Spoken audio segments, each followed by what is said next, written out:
6. Los testigos del pecado. El dolor demuestra que el cuerpo no puede sino ser real.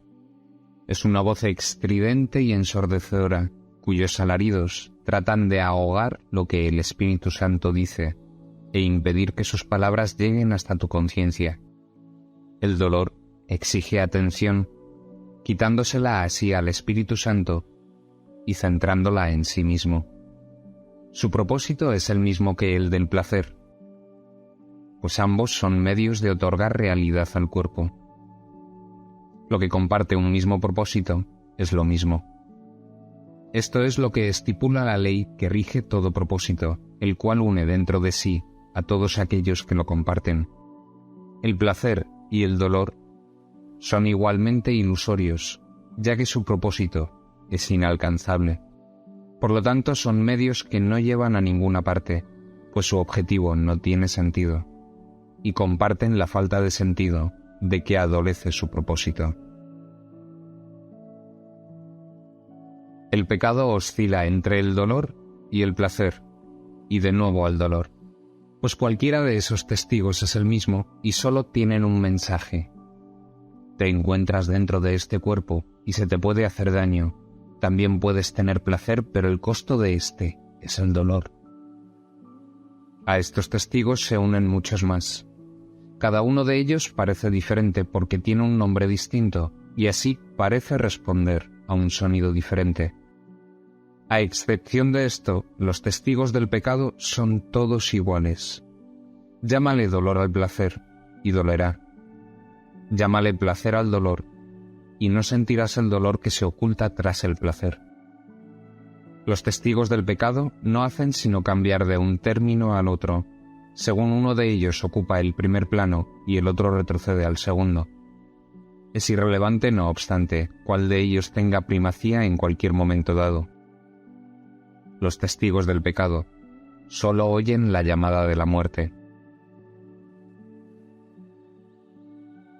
El cuerpo, que de por sí carece de propósito, contiene todas tus memorias y esperanzas. Te vales de sus ojos para ver, y de sus oídos para oír, y dejas que te diga lo que siente. Mas él no lo sabe.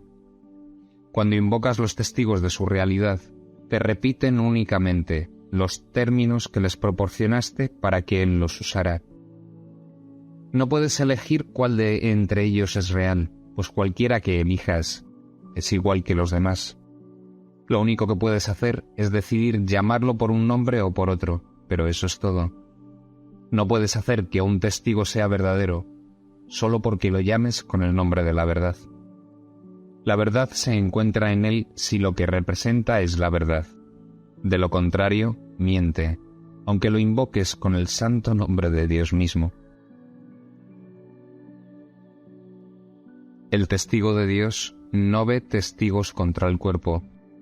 Tampoco presta atención a los testigos que con otros nombres hablan de manera diferente en favor de la realidad del cuerpo.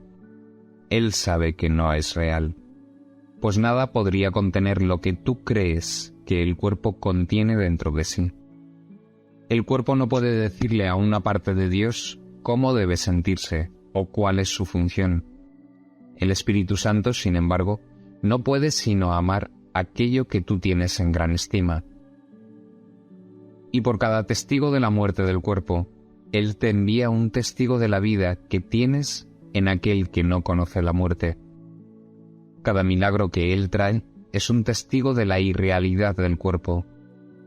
Él cura a éste de sus dolores y placeres por igual, pues todos los testigos del pecado son reemplazados por los suyos. El milagro no hace distinciones entre los nombres con los que se convocan a los testigos del pecado.